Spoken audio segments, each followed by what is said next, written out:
Todo ano, novos trabalhadores são encontrados em condições semelhantes à escravidão.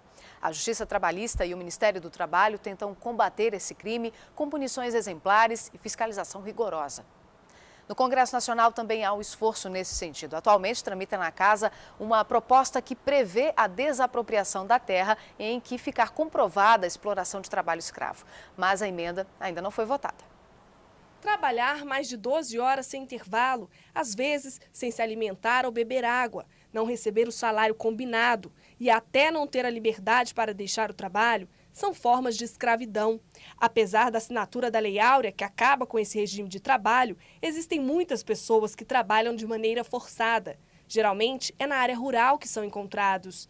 Neste mês, o Tribunal Superior do Trabalho condenou a construtora Lima Araújo a pagar uma multa de 5 milhões de reais por ter explorado 180 trabalhadores. 9 deles eram adolescentes e um era uma criança menor de 14 anos. Justamente para que sirva de exemplo que regiões inóspitas não possam ser um celeiro de proteção desse tipo de ilícito que realmente é uma chaga social.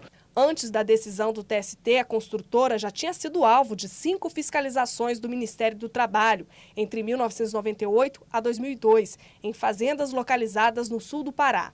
O TST estima que 40 mil pessoas estão submetidas ao trabalho escravo no Brasil, mas este número pode ser maior. Diante dos números, em 2004, o Ministério do Trabalho instituiu um cadastro com nomes de empregadores e empresas flagrados por trabalho escravo, conhecido como lista suja, onde empresas privadas e públicas não compram produtos oriundos dessas fazendas. Cerca de 160 proprietários compõem a lista suja, que é atualizada semestralmente pelo governo federal. E para coibir ainda mais a prática do trabalho escravo no país, existe aqui no Congresso Nacional uma PEC, ou seja, uma proposta de emenda constitucional que prevê confiscar as terras em que ficar comprovado que houve o trabalho forçado. Esses terrenos seriam destinados à reforma agrária, mas há 9 anos a proposta aguarda votação. Enquanto isso, só por meio de fiscalizações do Ministério do Trabalho é possível dar dignidade a esses trabalhadores. Este ano, até o início de maio, foram libertadas pelo menos 653 pessoas.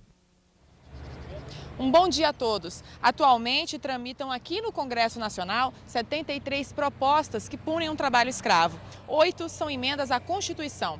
Sobre o assunto eu converso agora com o cientista político Edélcio Vigna. Bom dia. Esses projetos de lei que tramitam aqui no Congresso, que punem os empregados com a desapropriação das terras, por exemplo, eles vão resolver o problema do trabalho escravo se forem aprovados? Olha, eu acho que se eles não resolverem o problema, eles são mecanismos fundamentais para a resolução desse problema. Eu acho que além da desapropriação das terras onde existem trabalho escravo, o Estado também tem que mudar a sua mentalidade. O Executivo já elaborou um plano nacional de erradicação do trabalho escravo. O Judiciário precisa agilizar a sua legislação, precisa definir se essa legislação, se a definição dos processos contra os escravocratas, vamos dizer, os escravocratas contemporâneos, é estadual ou federal. Sem essas decisões, o Brasil, infelizmente, vai continuar tendo trabalhadores escravos. Os empregados que deveriam ser punidos, que recebem multas, muitas vezes conseguem se livrar, recorrem à justiça, por exemplo. Existe aí uma rede de impunidade nesse setor? Existe. Por exemplo, nós temos um caso de um fazendeiro no Maranhão, em Gupiri, chama-se Miguel, que 6 vezes consecutivas ele foi flagrado tendo escravos na sua fazenda. Nessa mesma região tem um juiz também, que foi agora, está na lista suja, que também tinha trabalho escravo nas suas fazendas. Acontece que esse juiz é o que julga o processo do senhor Miguel. E ambos têm os mesmos advogados. E esse juiz, ele tem procrastinado o processo para que eles prescrevam na justiça. E assim o senhor Miguel nunca é julgado e ele fica impune. E a lista do Ministério do Trabalho, a lista aí suja dos empregados que já tiveram aí os empregadores que já tiveram seus empregados aí na lista de escravidão. Essa lista, ela tem os efeitos que deveria ter?